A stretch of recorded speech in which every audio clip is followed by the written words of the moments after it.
Hi, I'm Bob Orr. Welcome to another edition of Washington Unplugged and Flashpoints with our national security analyst, Juan Zarate. And Juan, we actually begin today with some breaking news.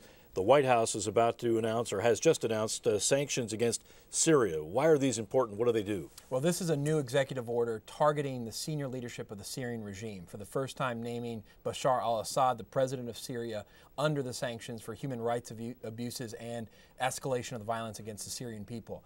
This is an important marker, more so symbolically than any assets we're going to find in New York banks belonging to Assad. This is an important symbolic diplomatic marker because it suggests that we are now going after the top leadership and starting a path toward declaring the regime illegitimate. The administration isn't saying that yet, but with this act, what you're saying is this is a set of targets to include Bashar al-Assad and 6 other senior Syrian officials who should be subject to financial sanctions, should be subject to international pressure and opprobrium, and should stop and cease and desist what they're doing against their own people. So it really marks a shift forward for the Obama administration in terms of trying to put pressure on the Syrian regime.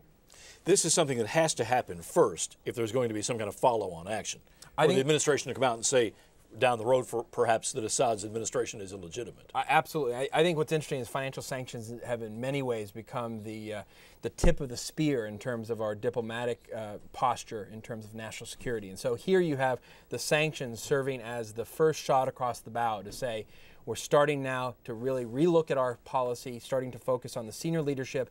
And what we're declaring now with this executive order is that these people are not only subject to asset freezes, but they are starting to become persona non grata in the financial community. And that's the first step toward the administration saying that this is an illegitimate regime. They haven't said it yet, but that's the first step. So it's a move to start to isolate that regime, if you will. Now, why now? Does it have anything to do with what we've seen recently with the clashes along the Israel border? Well, I think there's 2 factors. One, the violence has gotten worse. You've had the regime cracking down on dissidents and on the protesters and using a lot of violence. Secondly, you had this incident with Israel where the Syrians basically orchestrated the movement of Palestinian refugees to the border with Israel, which has caused quite a bit of consternation in Israel.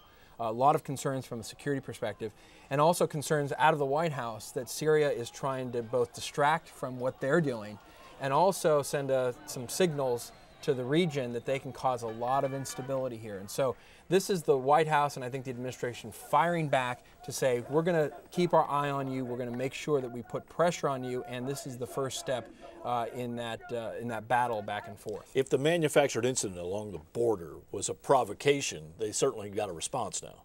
Absolutely. They've got a response there. They're getting a response with all the internal debate within Israel, which now feels quite vulnerable. There's a sense in Israel that this may be a new tactic used by the Palestinians as well as the Syrians and the Lebanese to foment instability. That is to say, release the refugees, actually have them assemble on the borders and have them move in. So you really have a challenge perhaps for the Israelis to control their borders, to not use too much violence, especially if there are women and children there. And really a sense by the Palestinians that this is an opportunity to add their voice to the Arab Spring. I think all of this in context with what's happening in the Palestinian territories is important. The announcement of the unity government between Hamas and Fatah, the march toward a declaration of a state in September at the UN, and then George Mitchell, the peace envoy, resigning from the U.S. with a signal that the peace process is just moribund. So I think all of this in context is not encouraging for either the peace process or for Israeli security, and that's why you see some tensions rising in the region.